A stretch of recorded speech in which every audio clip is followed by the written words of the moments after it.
Namanya siapa? R-nya spellingnya gue R-E-R-I.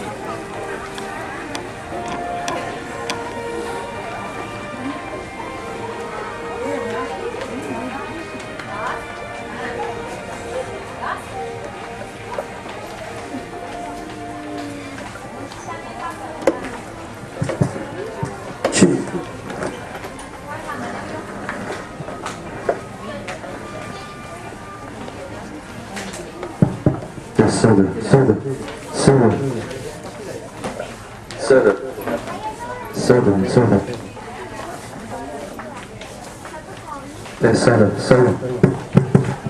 Cik, 1, 2.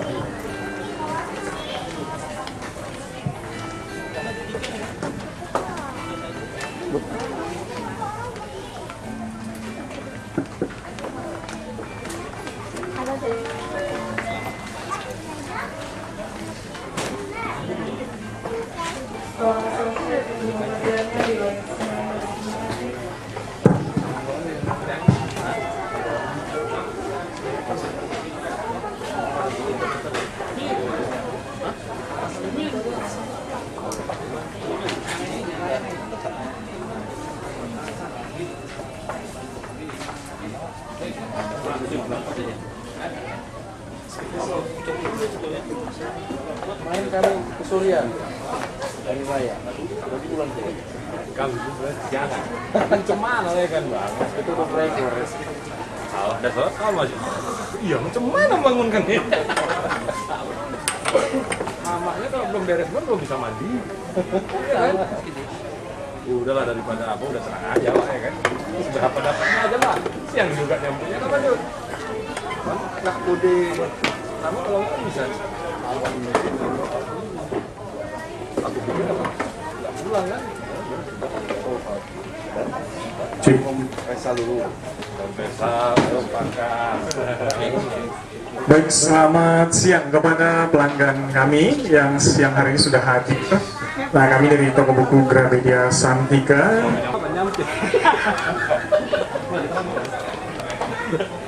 Berapa gue panggil ya kan? Ibahin nanya.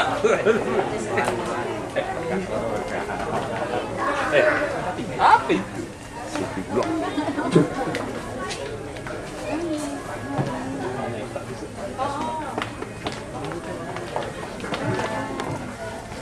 Baik, kembali kami informasikan kepada pelanggan kami yang saat ini sudah hadir di toko buku Gramedia Sang Plaza. Kami ucapkan selamat datang buat Anda.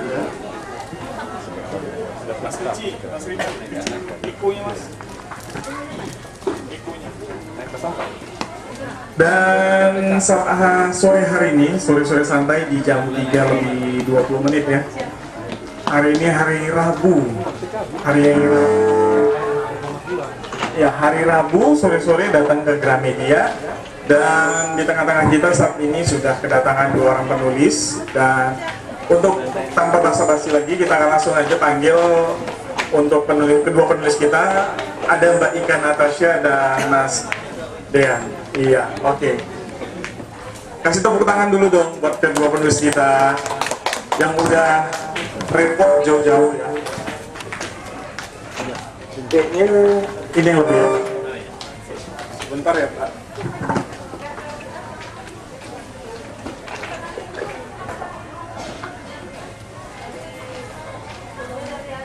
Oke, selamat datang buat Mas Dean, Bang Dean ya. Panggilannya lebih enak Bang Dean aja dan Kak Ika. Karena asli orang Medan, Mbak Ikanya asli. Kalau Bang Dean asli juga, asli orang Medan. Jadi lebih enak panggil abang lah ya, abang dan kakak. Selamat datang Bang di toko buku kami. Dan terima kasih sudah meluangkan waktunya untuk kita share sore hari ini, ngobrol-ngobrol santai bagaimana proses menerbitkan sebuah buku dan pengalaman-pengalaman yang mungkin bisa dibagikan ke audiens kita. Oke Bang, mungkin saya akan langsung perkenalkan kepada pelanggan kami. Bahwasannya di tengah-tengah kita sore hari ini ada penulis bestseller kita. Karya-karyanya mungkin bisa dilihat dari buku-buku kita yang sudah kita display. Ada Mbak Ika dengan karya-karya yang seperti pernah Anda ingat, Peri Yapi Widing, lalu ada Antologi Rasa di Fortiare, dan satu lagi yang terbaru kemarin nih Mbak ya, kumpulan cerpen itu 1000 apa ya? Oh, Art Once More bersama penulis Kilanatan dan lainnya itu ya. Iya. Dan ada juga Mas Syami di Dean, lewat karyanya Surga Retak. Iya. Sudah ada sih judul beberapa buku yang lainnya yang sudah diterbitkan, tapi yang cukup bestseller di Gramedia mungkin Surga Retak kali ini, dan karya terbarunya dalam satu box itu ya Bang ya. Oh, itu yang terbarunya ya. Oh, Pre-Launch, masih karya terbaru dari kumpulan tweet-tweetnya mungkin ya. Iya. Oke, sore hari ini saya akan tidak banyak jualan ya, tapi lebih banyak kita sharing dengan penulisnya langsung, Mbak Ika ya. Oh, Kak Ika, tadi lupa aja, biasanya saya manggil Mbak gitu. Jadi buat Anda yang ingin tanya-tanya nanti boleh langsung ya. Oke. Kak Ika, yang mungkin pertama kali biar suasana kita agak cair,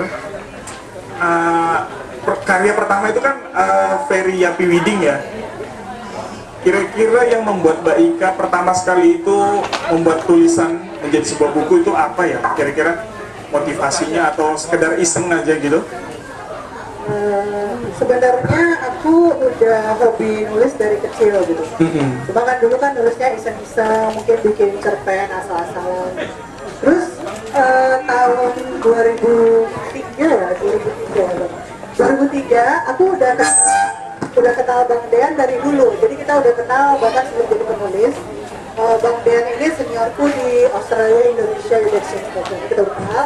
Terus Bang Dean menerbitkan Lontong Sayur dalam lembaran fashion. Itu salah satu novel genre metronom pertama kali di Gramedia. Iya. Dan sekarang di repackage judulnya dan jadi yang Astoria, jadi Astoria. Terus aku tanya sama Bang Dean, kok bisa sih nerbitin novel di Gramedia, emang nggak susah ya? Iya. Terus Bang Dean bilang, enggak kok, aku cuma ngasih naskah terus terpilih ya udah terbit. Akhirnya Bang Dean nantangin aku, kau kan juga suka nulis, ayo lah bikin sesuatu yang bisa. Iya. Terus aku tulis A Very Happy Wedding itu, aku kasih draftnya ke Gramedia Bang Dean. Alhamdulillah 4 bulan kemudian editornya Gramedia nelpon, karya kamu bisa diterbitin. Wah, itu rasanya senang ya Mbak ya? Senang banget, itu tahun 2007. 2007, Ya. Ferry Yapi Widing. Dan langsung bestseller saat itu saya tahu Mbak ya. Alhamdulillah. Alhamdulillah. Kira-kira yang sudah pernah punya buku Ferry Yapi Widing, ada yang sudah pernah baca? Belum ya?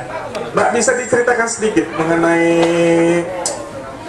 Ferry Yapi Widing itu seperti apa gitu? Dulu aku suka buku-bukunya John Grisham gitu. Terus kalau John Grisham itu kan dia tokoh utamanya adalah seorang pengacara, dan novelnya itu banyak bercerita gimana kasus-kasus yang dihadapi sebagai pengacara gitu kan.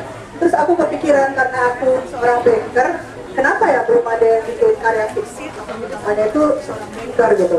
Jadi akhirnya aku terpanggil untuk bikin fiksi itu, dan ya udah jadilah Very Happy Wedding itu. Ya, jadi tadi singkat cerita mengenai Very Happy Wedding. Dan buat pengunjung kami yang mungkin tadi karyanya ada nih punya cerita ya Bang ya. Nah, nanti bisa ditanya-tanyakan. Saya sekarang ke Bang Dean. Ya. Bang, tadi kan saya tanya sama seperti ke Kak Ika, proses awalnya. Nah, yang menjadi proses awal Bang Dean sendiri sehingga wah, saya ini pengen terbitin buku ini apa kira-kira ya Bang?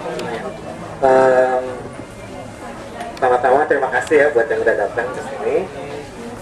Saya itu menulis buku dari sekolah itu udah senang nulis ya. Pelajaran bahasa Indonesianya mengarang tinggi-tinggi nilainya. Bener, 8, 9, 8, 9. Tapi yang lain udah ya, jangan salah. Udah gitu, ketika udah bekerja, sama pemikirannya seperti Ika. Kok nggak ada buku yang berdasarkan pengalaman wartawan fashion? Dokter ada, detektif ada, polisi ada, wartawan fashion belum ada. Dan saya pikir itu karena profesi saya coba ajukan ke Gramedia. waktu itu melalui Albertin Endah. Jadi ada teman sama, jadi waktu itu udah kasih lewat Albertin Endah, dimasukin ke Gramedia 3 bulan setengah dikabarin, oke, bisa diterima tulisannya dan langsung diterbitin. Kemudian saya pikir saya harus balas ke orang lain, saya balasnya ke dia. Seperti itu ya. Jadi bagi-bagi ilmu lah ya. Nah, sore hari ini juga buat pengunjung kami yang ingin bertanya nanti boleh langsung aja. Dan Terus juga, boleh? Nah, maksud kita berdua ini sore ini kita ingin membangkitkan minat anak Medan untuk menulis gitu. Mungkin banyak anggapan penulis-penulis itu banyak dari Pulau Jawa. Nah, kita udah setidaknya membantu membongkar anggapan itu. Saya pikir ayo adik-adik ya, walaupun ada berapa cuma yang datang, mungkin 1-2 bisa jadi penulis, karena di Medan ini banyak banget cerita-cerita yang dramatis ya, antar suku, antar kerja, antar kawin lari, antar beda bahasa, itu sangat menarik untuk jadi cerita. Beda dengan provinsi-provinsi lain di mana penduduknya itu banyak kan homogen, mayoritas satu suku. Nah, saya pikir di Medan, Deli Serdang ini kaya akan cerita-cerita yang bagus, model bikin novel. Jadi kita pengen ini berbagi ilmu ya, yang mungkin punya minat tapi belum ada yang ngorek-ngorek, coba aja hari ini kita tularkan. Iya, pas banget ya. Jadi mungkin kendalanya setelah saya nih punya karya terus bingung nih kemana caranya. Jadi buat teman-teman yang pengen nerbitin karyanya yang selama ini banyak puisi ya, banyak baca tapi nggak bisa terbit-terbit, nanti bisa kita tanyakan. Dan khusus sore hari ini kami berikan diskon 10% untuk pembelian buku karya-karya Mbak Ika dan Bang Dean ya. Buat Anda yang nanti bisa beli bukunya dapat tanda tangan dan plus foto saya. Oh salah, foto. Tahun itu yang terlama dari novel-novel sebelumnya. Itu Everia Wedding cuma 2 bulan, di Fortiare cuma 6 bulan, Twitter sekitar 6 bulan yang aku benar-benar berhenti menulis karena emang gak ada mood gitu. Jadi kalau aku pribadi, pada saat mood tidak ada, aku adalah tipe yang gak mau memaksakan diri. Kalau saya dipaksain, nanti kata-kata yang mengalir itu jadinya terkesan dipaksakan. Dan orang yang baca pasti ngerasain pahitnya beda dengan halaman-halaman sebelumnya. Pas masuk ke sini kok nggak enak ya flownya gitu. Aku sendiri ngerasa gitu. Cuma kalau misalnya benar-benar lagi pengen banget nulis tapi nggak mau menulis apa, salah satu cara yang paling gampang untuk membangkitkan mood itu adalah dengerin musik gitu. Jadi misalnya adegannya adegan sedih gitu ya, misalnya gitu. Kan ada tuh lagunya Glenn Fredly waktu dia putus sama si Nola ya kalau nggak salah, yang merantap-merantap satu album. Dengerin aja itu, nanti kita sendiri kalau dihayati nih jadi sedih sendiri gitu, dan bisa nulis adegan sedih gitu. Jadi itu contohnya kalau dari aku. Oke, dari abang juga. Dari saya gini, sekarang kita punya ide bapak bertemu ibu, jadi tulis bapak bertemu ibu di satu siang, di satu paragraf. Kok cuma satu paragraf yang mau jadi kok pendek banget gitu. Nah, makanya ketika satu paragraf itu mainin telinganya, misalnya bapak ketemu ibu pas di rumah lagi bunyi musik lagu apa, pakai lagu yang mendukung pertemuan itu, kemudian itu jam berapa, hari apa, tanggal berapa, hujan atau enggak. Jadi satu paragraf bisa jadi 2 halaman mau ceritain momen itu. Kamu mau ceritain bapak ketemu ibu misalnya, terus apa lagi ya, nah itu kamu ingat waktu itu ada apa, hujan atau petir atau tetangga berantem atau di luar ada demo, ada apa mendukung itu, jadi satu paragraf itu bisa jadi 2 halaman. Oke, jadi banyak yang bisa dikait-kaitkan gitu ya Bang ya. Ini aktivasi telinga mata. Jadi pas bapak ketemu ibu itu mungkin udah agak redup sore gitu ya, kenapa ya. Terus ibu bajunya merah karena slopnya lain sebelah. Kayak gitu. Jadi orang mau bilang ibu gila juga nggak perlu bilang gila, bilang aja slopnya lain sebelah. Kan udah panjang sih.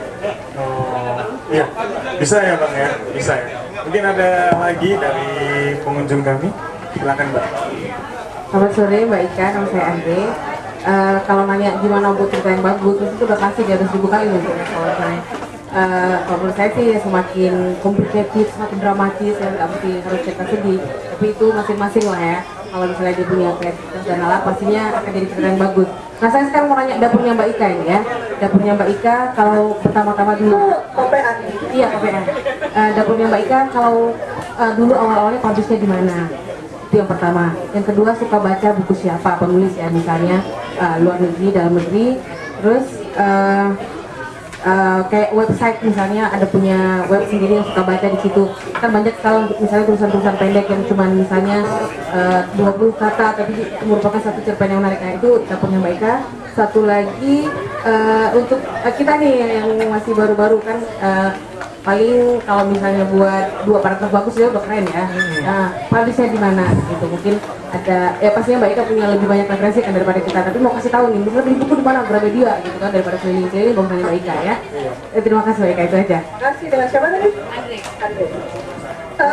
Aku pertama kali nerbitin buku memang lewat Gramedia. Alhamdulillah gitu. Jadi karena setelah selesai menulis itu yang Karya Wedding, terus aku itu ketemu sama Bang Dean. Waktu itu aku masih tugas di Medan, Bang Dean di Jakarta. Jadi pas aku lagi ke Jakarta aku ketemu sama dia. Nih kasih Gramedia, Bismillah semoga goal gitu kan. Terus dia sampein gitu. Terus alhamdulillah ya goal gitu kan. Jadi waktu itu aku langsung Gramedia gitu. Jadi banyak asumsi orang bahwa penerbit yang besar itu masuknya susah gitu. Itu adalah asumsi yang harus sebenarnya dibunuh gitu. Mau penerbit kecil, gede, besar itu sama aja sebenarnya. Karena kan yang menentukan entry point itu adalah karya kita sendiri. Jadi kita pede aja gitu. Dan jika kita melakukan penerbitan melalui penerbit yang udah bagus reputasinya, kita terjamin proses kita itu dijalani dengan baik. Jadi seleksinya itu dilakukan dengan wajar, ada di kos segala macam. Pada saat kita mau nerbitin buku, kita tanda tangan kontrak, jadi legalnya jelas gitu. Penerimaan royalti juga rapi gitu, karena emang penerbitnya udah established gitu ya. Jadi itu aku kejar. Jadi dulu pertamanya memang. Terus ini pertanyaan kedua yang kalau ada ide gitu. Baca buku apa? Oke, penulis Indonesia favoritku mungkin selain Bang Dean yang aku suka, gitu kan. Aku bilang favorit itu kalau semua bukunya aku baca. Kalau beberapa penulis aku mungkin suka cuma 1-2, sisanya nggak suka. Jadi kalau yang semua bukunya aku baca mungkin Bang Dean dan Dewi Lestari. Kalau yang lain aku cuma pilih satu-satu suka ya udah. Alasannya dulu pertama aku nulis, tulisanku itu dialogue driven. Jadi isinya banyak tentang dialog-dialog antar tokohnya. Pas aku baca buku Bang Dean itu jago banget dari segi deskripsi. Jadi dia waktu dia cerita tentang pengalaman dia jadi wartawan fashion, pergi ke Paris untuk meliput Paris Fashion Week gitu kan. Dia cerita deskripsinya bagus banget loh. Mulai dia misalnya naik metro gimana gitu kan, terus ketemu siapa, cuacanya gimana gitu. Dan aku belajar itu dari dia supaya lebih deskriptif gitu. Itu juga yang aku belajar dari Dewi Lestari. Kalau kita baca buku Dewi itu sebenarnya fiksi kan, tapi logical reasoning yang dia masukin ke situ bikin kita merasa ini kayak beneran gitu. Logikanya masuk, bukan cuma dongeng-dongeng Cinderella gitu kan. Misalnya Charles Dickens ketemu pria kaya kemudian bahagia dari itu. Itu aku suka. Kalau cerpen nggak tahu ya, yang website itu jarang punya waktu sih untuk kayak gitu. Terus kalau buat yang punya ide gimana ngelanjutinnya, kalau aku sih motivasinya gini gitu. Kalau kita punya karya, terus karya itu dibaca oleh banyak orang, itu kan senang banget, luar biasa. Kayak waktu aku nerbitin pertama kali, ngelihat satu buku ini ada di Gramedia situ, rasanya kayak buku bisa. Gila ya bisa berada di sini gitu. Karena zaman dulu waktu belum jadi penulis yang waktu belum jadi penulis yang publish gitu kan, sampai niat lo di print di kertas apa, dijilid di usus sana bisa jadi buku-bukuan dibaca di rumah gitu kan. Akhirnya itu kejadian diterbitin Gramedia, mandiri nangkring di situ kan bangga. Mungkin itu motivasi yang harus dijadikan pada saat kita punya karya dan kita merasa mandek gitu. Kalau kita merasa karya kita bagus, tentu kebahagiaan terbesarnya adalah sharing itu dinikmati oleh semua orang, banyak orang. Jadi itu aja sih semangatnya tuh. Ya dari abang. Nambahin ya. Banyak penulis itu belum nulis udah mikirin penerbitnya. Itu nggak bener. Yang namanya orang jualan, barangnya dulu disiapin baru cari nanti jualnya di mana. Jadi ngapain? Masih 2 halaman nanti nggak ada penerbitnya. Nggak, tulis aja dulu, ceritain perasaan kamu, pendapat kamu, segala macam diselesain. Nanti kalau udah selesai ada banyak pilihan penerbit. Kira-kira gitu. Oke. Aku mungkin nanya juga, nah nggak banyak ya. Akhir-akhir ini mungkin rame penulis nerbitin buku dan difilmkan. Nah, ke depan kira-kira dari penulis Kak Ika atau Bang Dean, ada nggak progres untuk ini buku saya ini pengen difilmkan nih gitu. Nah, banyak kan penulis yang sekarang ini kan baru-baru nih Bang, boleh kita bilang baru muncul lah setelahnya muncul Bang Dean dan Kak Ika gitu.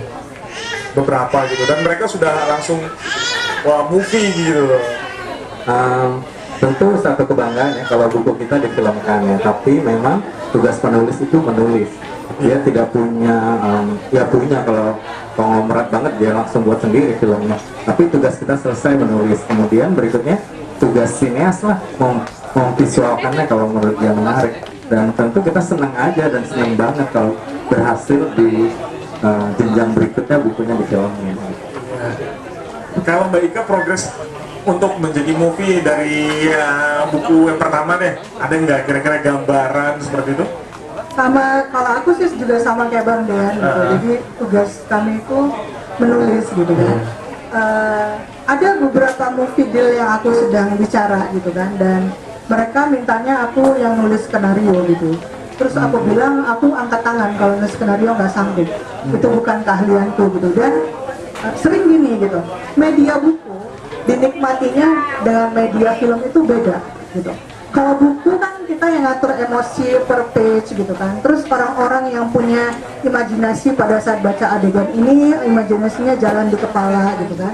Sedangkan kalau pada saat membangun sebuah film gitu kan, alur plotnya mungkin beda sama buku, karena harus ada adegan yang nangkep di depan gitu kan. Dan aku ngerasa kalau aku sebagai penulis yang melakukan itu, nanti aku jadinya ngikutin alur di buku gitu. Mungkin nggak cocok buat pada saat visualisasinya jadi membosankan misalnya gitu. Jadi ya itu sih.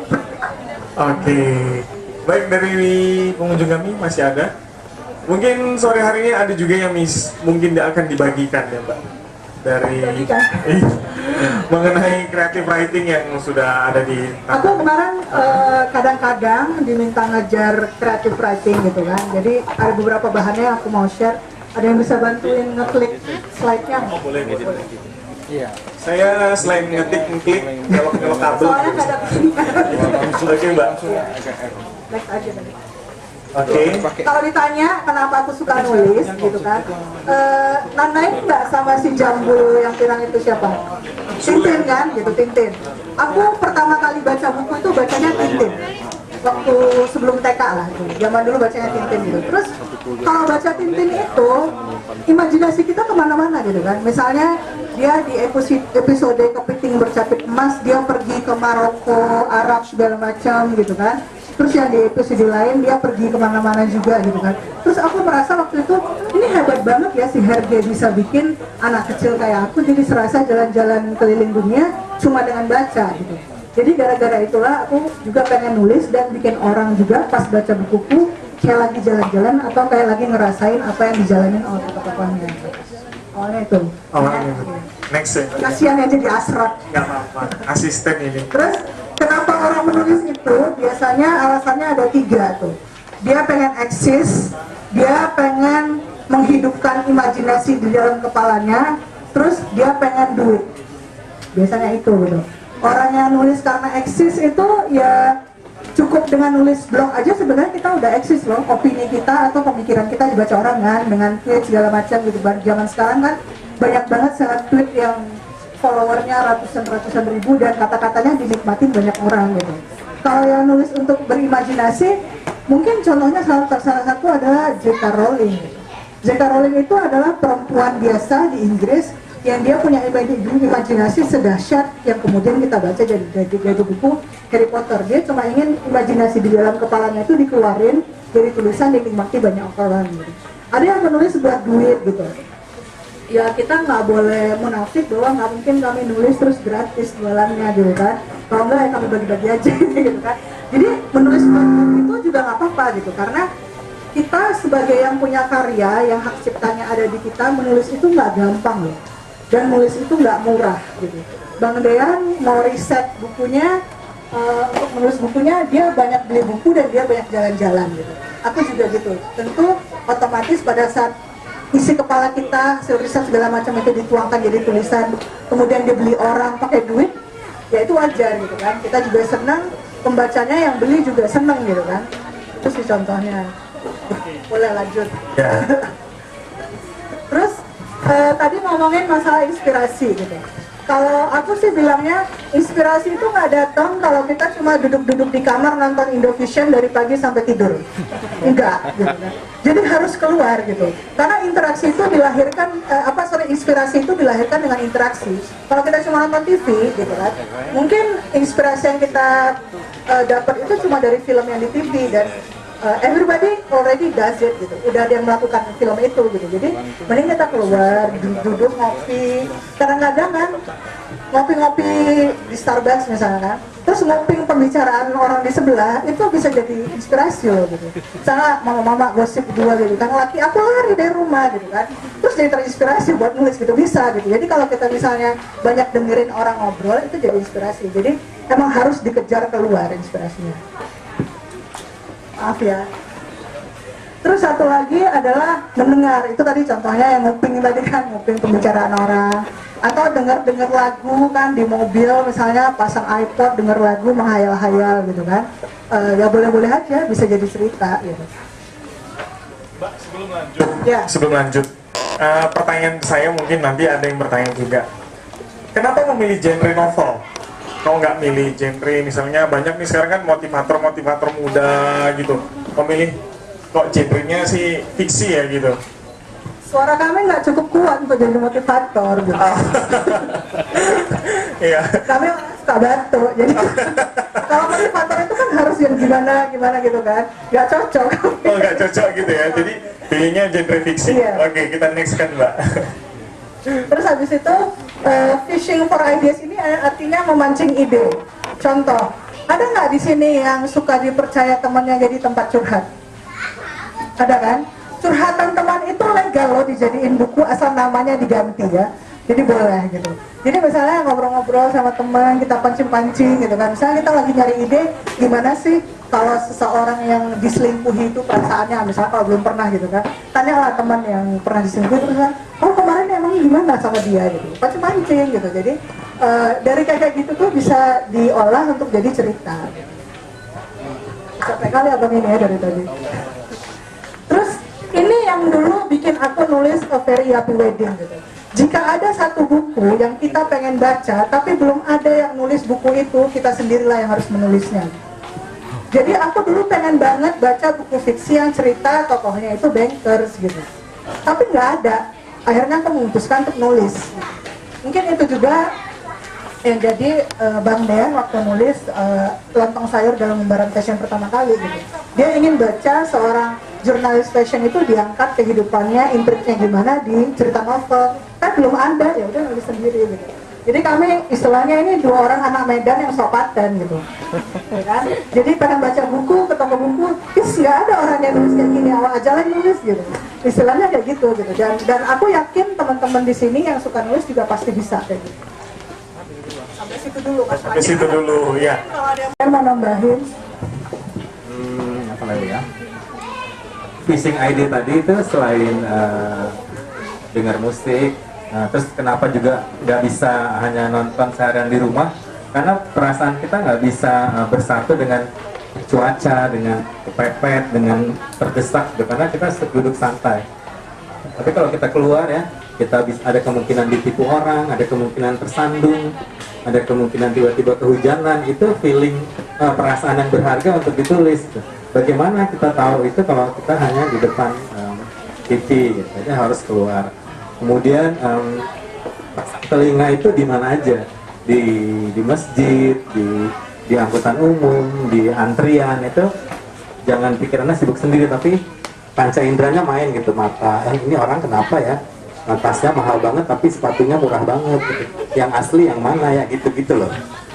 Terus kenapa ini? Atau lihat ini ya, ibu ini rapi banget tapi kok mulutnya recok kali, kenapa ya? Mungkin di rumahnya gitu-gitu.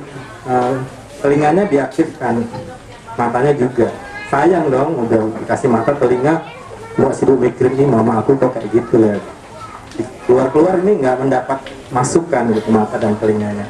Karena itu modal bercerita itu, mata, telinga, dan penciuman itu modal bercerita. Karena kalau orang sedih, bagaimana menceritakan sedih supaya tambah sedih? Ya ditaruhlah di situ lagunya Glenn Fredly yang lagunya Di Lestari itu. Jadi kan tambah sedih. Terus matanya ditambahkanlah kehujanan, tukang becak di pinggir jalan gitu kan, tambah sedih lagi gitu. Kayak gitu.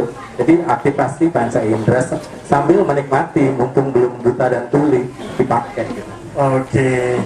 Baik, untuk pengunjung kami yang saat ini sudah hadir, kami sedang mengadakan acara talk show bersama penulis buku bestseller kami, Surga Retak dan Ophelia Piwidi, di Fortiare, Antologi Rasa dan Autumn Once More, dan dapatkan diskon sebesar 10% selama acara ini berlangsung, plus tanda tangan dari penulis dan foto bersama penulis dan MC-nya ya, kalau mau. Ya, mungkin lebih santai-santai aja sore hari ini. Pertanyaan mungkin dari saya, Mbak. Sejauh yang Mbak tulis ataupun dan Abang lah dulu ya, sejauh yang mungkin Abang tulis, faktor apa yang kira-kira yang paling sulit ketika saya nulis nih, ada halangan yang paling sulit itu apa gitu? Apakah dari diri Abang, pihak penerbit atau keluarga mungkin? Kalau kesulitan sih dari diri sendiri ya. Iya. Misalnya udah di puncak-puncaknya seneng nulis nih, tiba-tiba ada film bagus gitu ya. Terus kita nonton, terus kita, ya ampun kok ceritaku sama film ini gak ada apa-apanya ya. Padahal ini udah 75%, masa dibongkar lagi gitu. Contohnya Nggak tukang mau. bubur Nek Aji lah gitu, kok bagus banget gitu loh. Ya kayak gitu. Jadi itu yang buat moodnya jadi tergoncang sedikit. Tapi kita harus konsisten ya. Iya. Yang udah kita tanamkan itu apapun pasti berbeda, jangan berubah-berubah karena orang. Cuma yang namanya manusia ya, kalau lihat satu yang lebih itu kita jadi nunggu juga. Kok di sini dia orangnya bisa tokoh utamanya bisa terbelah 3 ya gitu, misalnya gitu kan. Dan logik gitu. Nah, gimana ya gitu. Dan untuk Abang juga masih Abang lah ya. Ini kan genrenya drama ya, boleh kita bilang kalau ini genrenya drama gitu. Kenapa nggak pilih action atau fiksi ya? Mungkin jarang ya penulis Indonesia itu yang fiksi gitu. Rata-rata mungkin dari kehidupan dia sehari-hari gitu ya, ataupun ya drama, melo-melo gitu. Mungkin kalau saya melihat jarang penulis Indonesia yang fiksi ya. Nah, mungkin bisa Abang Ya, simpulkan. pada umumnya mayoritas manusia senang drama, senang cerita. Cobalah pergi pengajian mama, apa yang diceritain, apa Siapa yang nari arisan katanya? apa bagaimana membedakan formulir ini dan ini. Sih, kok bisa ya anak orang itu ya kayak gini-gini gitu ya. Karena memang orang lebih senang bercerita. Orang kitab-kitab suci juga disampaikan lewat cerita kan. Emang orang senang dengan cerita, apalagi di drama-drama gitu. Itu yang orang suka. Nah, tapi tanggung jawab kita supaya selain berdrama-drama, kita juga kasih ilmu bagaimana sih profesi ini. Misalnya dalam kasus saya, bagaimana sih menjadi wartawan fashion gitu. Anak Medan bisa di Jakarta ada di wartawan fashion, itu gimana stepnya. Di selain drama-drama ada ilmu. Kalau orang murni dikasih ilmu aja, jarang itu yang mau beli. Tapi kok di ini cerita romantisme dan patah hati, lumayan untuk menyusupi ilmu yang mau kita kasih. Ya, ratingnya cukup tinggi kalau drama ya Pak. Iya, pasti. Iya. Oke, dari pengunjung kami yang ingin bertanya, saya berikan kesempatan. Ada dari Mbak dan Masnya, dan kami berikan diskon 10% untuk pembelian buku dari kedua penulis kita. Oke, bisa Mbak lanjut yang tadi? Yang bagian pertanyaan Iya. mungkin yang fiksi maksudnya fantasi gitu ya. Iya. Oke. Memang jarang sih penulis Indonesia yang sifatnya fantasi seperti kalau di luar kan itu ngetopnya kayak Harry Potter, terus Catching Fire ya. Aku nggak baca sih, nggak suka. Lord of the Rings gitu kan, jarang gitu. Kalau aku sih alasannya gini gitu. Aku merasa tulisan itu baru bisa dinikmati secara maksimal oleh yang baca pada saat kita sebagai penulis melakukan riset gitu. Riset itu maksudnya pas orang baca, kita selalu asumsi pembaca itu pinter, nggak bego gitu. Jadi kalau misalnya kita cerita tentang, misalnya ya cerita tentang kejadian A gitu, kejadian A, masa sih kejadian A kayak gini, jadi kita harus bisa memposisikan diri jadi pembaca yang pintar gitu. Jadi untuk genre fiksi, aku pribadi sih feel-nya nggak di situ gitu, makanya aku memilih ceritanya adalah dari kejadian yang sehari-hari gitu. Dan umumnya aku sendiri kalau misalnya baca buku, kadang-kadang pengen loh ketemu buku yang di situ ada masalah hidup yang aku alami sendiri gitu. Terus kadang-kadang kan kita baca buku, lihat situ ada masalah hidup orang mirip sama kita, terus jadi kita merasa nggak sendiri, bukan gue doang yang bego ya gitu. Ternyata di buku juga ada gitu. Terus kadang-kadang kita belajar, dia di situ tokohnya menyelesaikan masalah hidupnya gimana, kita refleksikan ke hidup kita sendiri gitu. Jadi sering sih orang lebih suka, kalau menurut pengalamanku, baca yang kayak gitu gitu. Dan itu terkenang sama mereka gitu. Jadi besok-besok kalau misalnya ada beberapa aku pernah dapat email dari seorang pembaca, dia lagi menghadapi perceraian gitu kan. Jadi dia curhatnya panjang sampai pengen nangis waktu bacanya. Dan dia bilang buku yang menguatkan dia untuk menjalani perceraian itu adalah Di Fortiari yang dia baca gitu. Jadi waktu itu dia bilang makasih gitu. Jadi kadang-kadang fiksi-fiksi hasil khayalan kepala kami ini gitu kan, pas dibaca orang ternyata bermanfaat gitu, baik dari segi misalnya menyelami perasaan ataupun pengetahuan ekstra yang kita kasih gitu. Jadi kita senangnya sih. Oke. Terus tadi saya ketika penjelasan saya ada muncul pertanyaan seperti ini, Mbak. Ini saya sedang menulis sebuah karya ya, Bang ya. Kadang saya buat judul dulu nih, judul gitu. Dan judul ke cerita nggak nyambung nih lama-lama. Atau kadang-kadang pengen nulis, udah nulis, bingung judulnya apa ini. Nah, dalam proses penentuan judul, biasanya dari Mbak Ika ataupun Bang Dean, itu mana duluan? Apakah proses isi dulu baru judul, atau judul dulu baru isi-isinya gitu? Kalau aku pribadi, judul bab aja nggak aku judulin waktu nulis pertama gitu. Jadi kalau waktu nulis pertama, aku babnya cuma 1, 2, 3 gitu kan. Terus judul bukunya di depan cuma misalnya kayak waktu aku nulis Antologi Rasa, aku nulisnya cuma book number 4 gitu. Jadi tidak berjudul sama sekali gitu. Karena kenapa? Aku merasa kalau aku dari awal menentukan judul itu kan kayak tagline sebenarnya gitu kan. Jadi aku berceritanya terbatas sesuai judul itu gitu. Iya. Nggak pengen lari, padahal kan pengennya imajinasinya liar kemana-mana gitu. Jadi biasanya setelah draft pertama habis sampai halaman terakhir, itu aku diamin seminggu, terus aku baca ulang, baru aku bikin judul. Jadi selalu belakangan gitu. Iya, mungkin dari Abang. Kalau saya judul belakangan, jangan akhirnya terkunci karena judulnya udah bagus banget nih, keren gitu ya. Terus kita terkunci nggak bisa kemana-mana. Judul saya itu bisa berganti 10 kali. Ya, misalnya kita selesai satu novel 7 bulan, pas bulan ke-7 itu ternyata tren buku-buku judulnya kayak begini, sayang dong. Iya. Kita kan pengen update gitu, up to date gitu ya. Jadi judul belakangan aja. Ternyata dalam merangkum isi novel ini bisa diberikan judul seperti judul ini misalnya, yang lagi ini judul-judul lagu, judul-judul film lagi bergaya kayak gini. Kita bisa menjadi up to date. Jangan belum ngasih judul sendiri, jangan. Seperti kita blank aja book 4 gitu. Itu membuat kita sangat bebas bergerak. Oke, Bang. Kalau tadi menyangkut bebas ya, itu kira-kira dari pengalaman atau kakak, ini endingnya berapa halaman nih gitu? Kalau lanjut terus ini kan bisa jadi tebel gitu ya. Nah, misalnya ada proses kayak kerangka juga nggak gitu?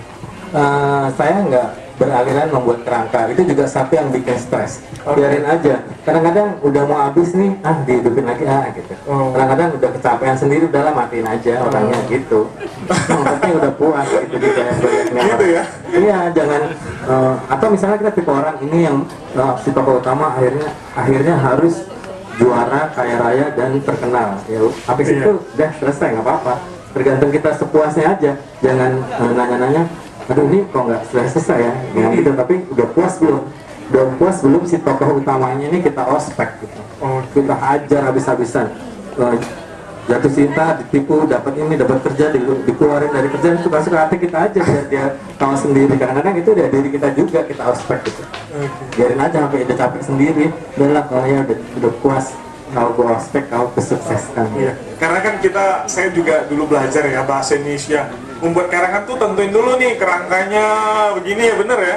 kerangkanya ini apa gini, jadi teratur begitu. Tapi ya mungkin kayak tadi mentok dia Bang. Iya, tapi memang kita harus mengikuti di mana berada ya. Iya. Kalau di sekolah ya ikutin peraturan sekolah, pakai kerangka.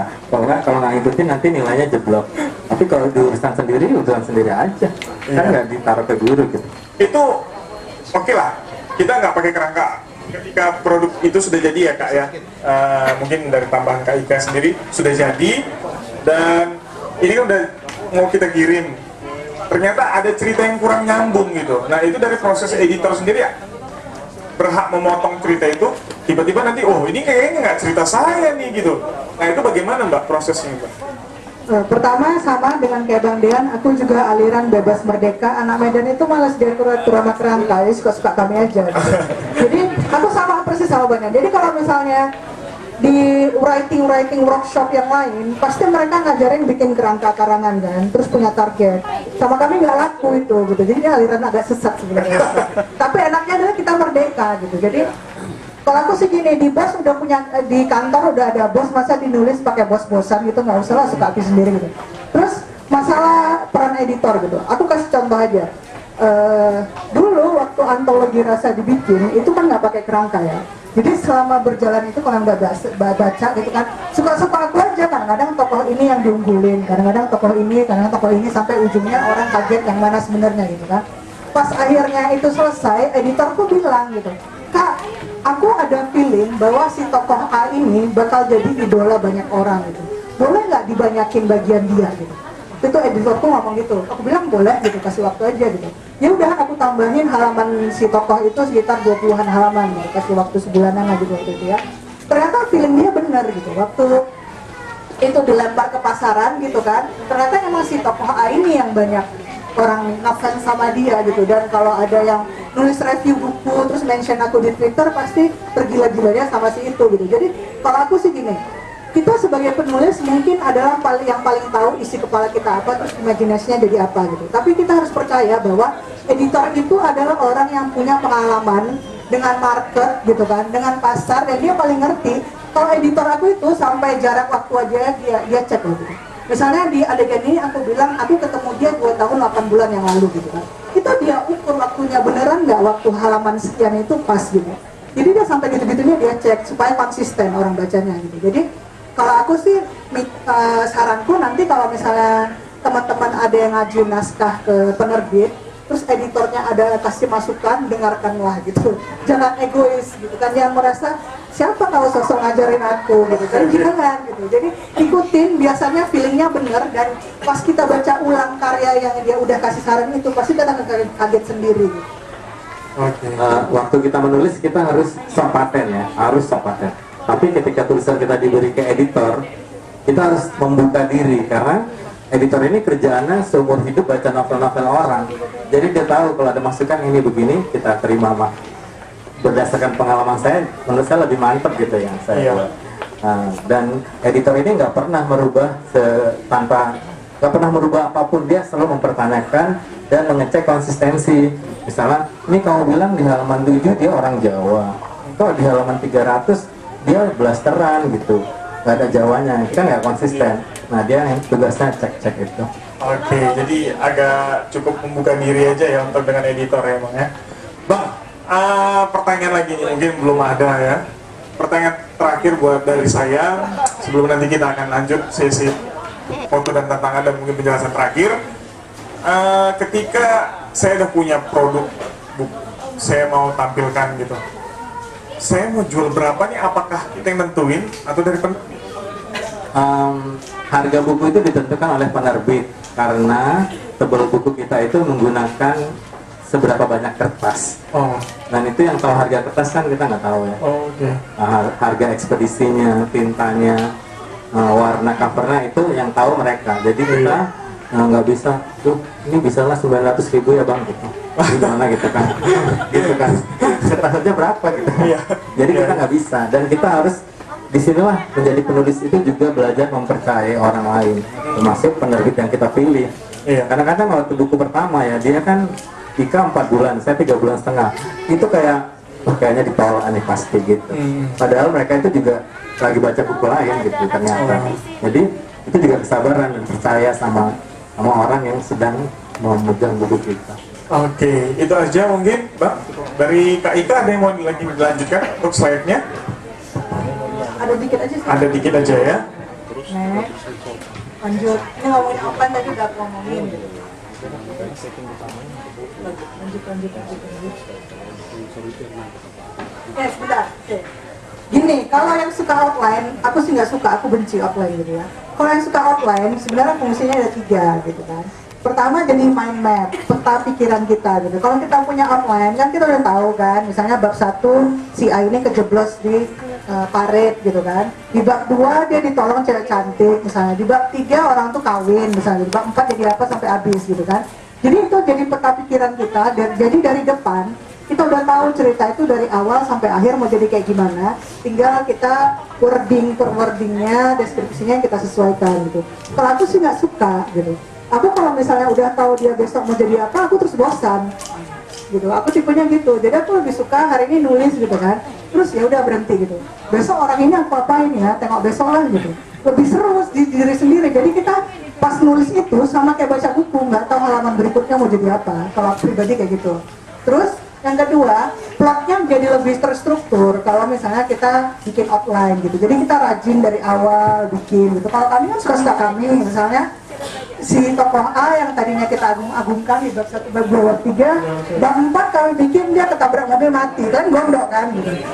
Karena suka-suka kami gitu. Kalau yang di sini mungkin dia lebih hati-hati lah gitu kan, karena kan dari awal tahu gitu. Terus yang ketiga, kita jadi lebih deadline conscious gitu. Misalnya alhamdulillah Gramedia itu ngerti bahwa menulis itu buat aku itu adalah hobi, bukan pekerjaan. Jadi mereka nggak pernah ngasih deadline. Suka hati kau lah mau nulis berapa lama, kalau udah ada naskah baru kasih gitu. Tapi di beberapa penerbit yang ngasih deadline, misalnya dia bilang tulis novel ya gitu. Berapa lama? 3 bulan jadi gitu. Kalau nggak pakai outline nggak pening. Harus pakai outline kan gitu. Jadi misalnya kita targetin misalnya nulis bab 1 3 hari. Nulis bab 2 berapa hari gitu kan. Jadi kalau yang mau pakai outline sih boleh. Kalau kami sih penganut aliran bebas merdeka gitu. Jadi itu aja sih. Cuma tinggal itu aja. Oke, dan ini terakhir, dan kami masih memberikan kesempatan buat pelanggan kami yang ingin mendapatkan produk buku dari Kak Ika lewat Averia P-Wedding, di Fortiare, Antologi Rasa, dan Fit Fortiare. Dan ada Autumn Once More yang merupakan kumpulan cerpen dari banyak penulis-penulis Metropop. Dan karya dari Bang Den juga, salah satunya yang hadir saat ini Surga Retak, dan box set dari kumpulan Twitter itu ya Bang ya. Kumpulan novel juga, iya. Nanti bisa langsung Anda dapatkan dan langsung pay in di kasir kami. Dan mungkin itu aja sore hari ini Bang ya. Terakhir mungkin tips yang bisa dari abang atau kakak sampaikan buat penulis-penulis muda yang ada di Medan. Kalau punya keinginan menulis, datang itu jangan dibuang gitu aja. Misalnya pengen nulis tapi orang di rumah itu sangat ganggu pikiran. Nah itulah saatnya menulis. Ditulis aja gangguan pikirannya jadi sebuah cerita. Karena kalau kehidupan lagi stabil aja, biasanya tulisannya masih memuliahin orang gitu. Tapi kalau lagi down, lagi seneng banget, lagi susah banget, lagi ditipu, lagi mau nipu, itu biasanya perasaannya bergejolak gitu. Dan itu nulis. Tapi kalau lagi stabil, seneng, dapat salam tempel banyak gitu, biasanya tuh tulisannya sih memuliahin orang gitu. Kadang mau nulis gini Bang, mau nulis baju yang belum dicuci tuh udah banyak dan numpuk, besok pakai baju apa ya? Jadi lu ditulis aja itu, ternyata kelabakan ya, harus gini, belum nyuci, belum setrika gitu. Iya. Itu modal buat nulis. Jadi Kak Ika mungkin tips terakhir untuk penulis muda kita. Apa? Kalau misalnya lagi ada unek-unek di kepala gitu kan, lagi berantem sama temannya atau lagi pala nengok dosen yang mana gitu kan, itu dicurahkan aja di tulisan gitu. Jadi tulisannya nanti bernyawa. Kayak contoh kan, misalnya tadi cucian banyak, pembantu nggak pulang-pulang habis lebaran ya kan, padahal udah dikasih parcel gitu, nggak balik-balik dia. Terus di rumah disuruh nyuci, terus pusing gitu karena mau pergi kencan sama pacar baru nggak ada baju, harus nyuci dulu gitu kan. Ya, jadi kekesalan itu kalau kita tuangkan dalam tulisan, jadi bernyawa tulisannya. Beneran yang nulis emang lagi sebel gitu. Jadi pas kata-katanya itu pas gitu. Orang bacanya juga iya kali kayak gini juga sama gitu. Jadi Jangan pernah menyepelekan perasaan sendiri gitu. Jadi penulis itu enak loh, apapun yang kita rasakan bisa dikomersialisasikannya ditulisan gitu. Kalau orang misalnya putus cinta gitu kan, dia cuma nangis-nangis di kamar sebulan gitu kan. Kalau kami putus cinta jadiin buku, jadi duit gitu kan lumayan gitu. Jadi enak jadi penulis itu sebenarnya. Iya, iya. Oke, itu aja yang mungkin bisa kita sharing sore hari ini. Terima kasih buat kedua penulis kita. Kita tepuk tangan dulu dong untuk kita semuanya. Terima kasih buat Bang Dean, terima kasih buat Kak Ika yang sudah hadir dan menyempatkan waktunya. Dan saya dari toko buku Gramedia Sun Plaza mengucapkan terima kasih atas atensi dan perhatian dari Anda semuanya yang sudah memberikan waktu luang sore hari ini dengan sharing bersama penulis bestseller kita. Akhir kata saya Judika, saya mengucapkan terima kasih banyak dan sampai jumpa. Terima kasih. Pegang buku. Pegang bukunya mau disuntik. Mau foto tuh, foto.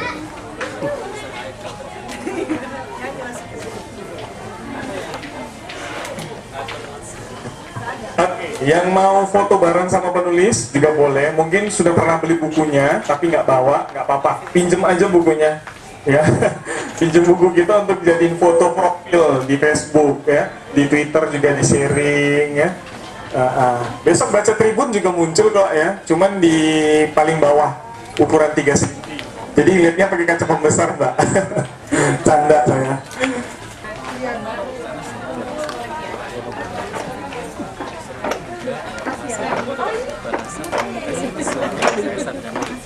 Saya komunikasi visual termasuk salah satu komunikasi visual. Saya karena ini saya tukang itu kombinasi yang bagus banget saya tapi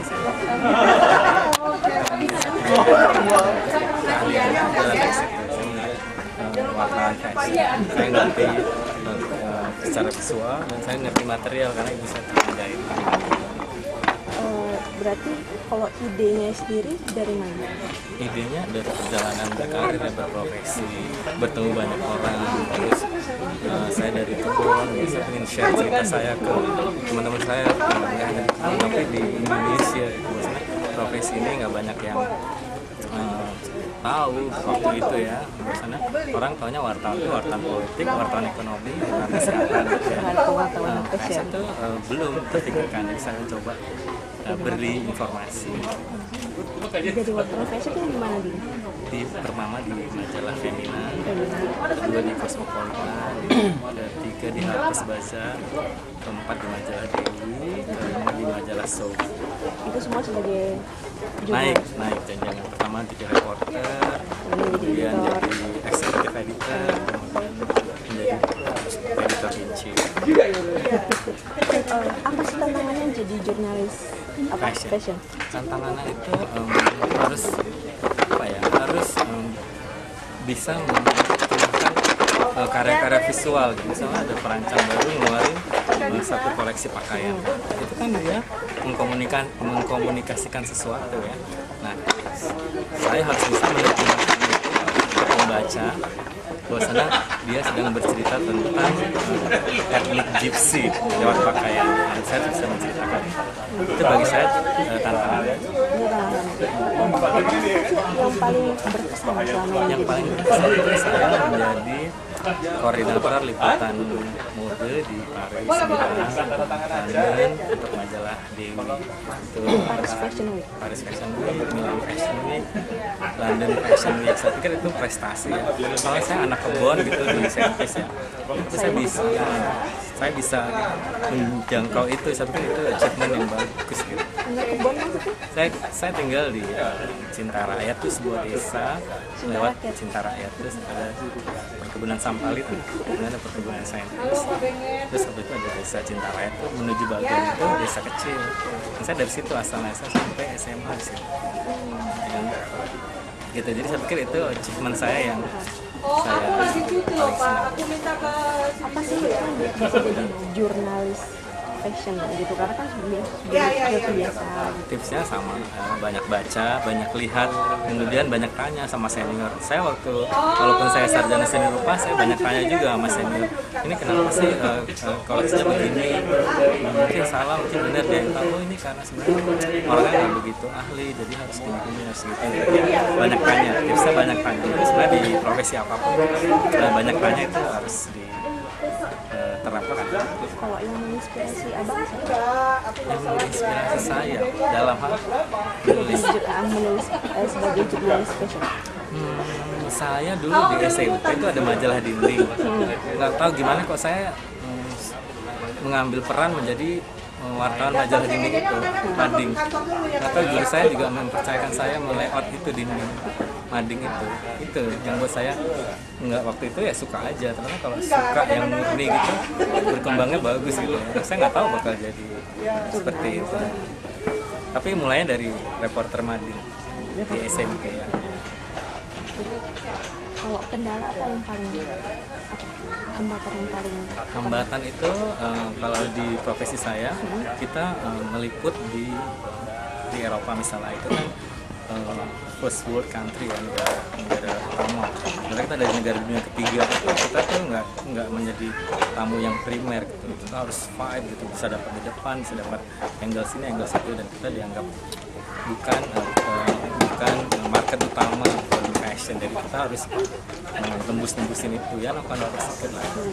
sampai sekarang masih jadi Dan jurnalis? enggak, sekarang saya penulis dan saya dengan teman punya institusi memproduksi artis. Apa institusi? Namanya Star Signal. Artis pertama kita itu Smash. Itu saya buat sama teman saya. Smash. Star Signal.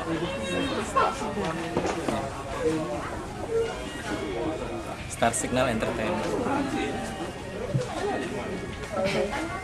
Berarti apa rencana ke depannya selanjutnya? Sana ke depan saya lagi nulis buku berdua sama teman saya menyambut tahun politik 2014. Berarti juga tentang politik. Komedi politik. Jadi berdua kita melawak.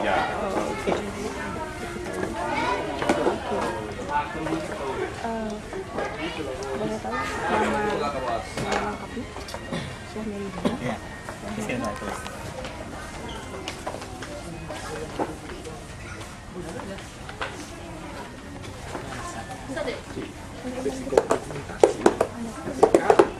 Online terus itu di 3 kota. Powered by Indosat.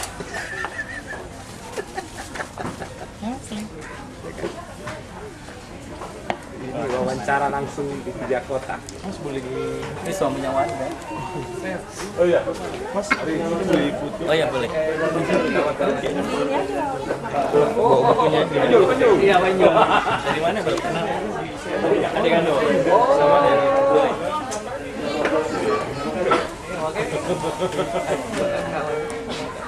Iya. Hubungan semua ya. Boleh di orang. Jauh-jauh juga.